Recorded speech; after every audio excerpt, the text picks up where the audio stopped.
মানুষ কিন্তু কাঁদে দুই অবস্থায়। এক অবস্থায় মানুষ কষ্টের সময় কাঁদে, আর হচ্ছে মানুষ আনন্দের সময় কাঁদে। সারাদিন কাজ করে কর্মক্লান্ত হয়ে আপনি বাসায় এসেছেন, বাসায় আসার পর আপনার স্ত্রী আপনাকে জড়িয়ে ধরে বলল যে তুমি কষ্ট করেছো আজকে সারাদিন, আসো আমি তোমার সেবা করে দেবো, তোমার সকল টেনশন থাকবে না, আমি তোমার কষ্টগুলো ভাগাভাগি করে নেব।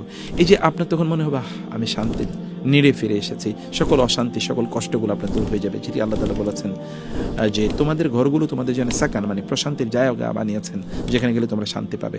অর্থাৎ ধরুন আপনি ঘরে ফিরে আসলেন, স্ত্রী সারাদিন প্রচণ্ড কর্মক্লান্ত, তাকে দেখার পর আপনি তাকে জড়িয়ে ধরে বললেন যে তুমি আর কষ্ট করতে হবে না, আমি চলে এসেছি, এখন আমি তোমার সব টেক কেয়ার করব। তখন আপনি একটু বললো ওহ আমার কি শান্তি, আমার এতক্ষণ কষ্ট ছিল, এখন আমার স্বামী আমার টেক কেয়ার করবে। আপনার স্বামীর দিকে আপনি তাকিয়ে একটু আনন্দের অশ্রু আপনার চোখ থেকে পড়ে গেল। এটা হচ্ছে আনন্দের কান্না। মানে আপনার সন্তান এবং আপনার স্ত্রী বা আপনার স্বামী এমন হোক যে তাদেরকে দেখে আপনার আনন্দের অশ্রু গড়িয়ে পড়ে।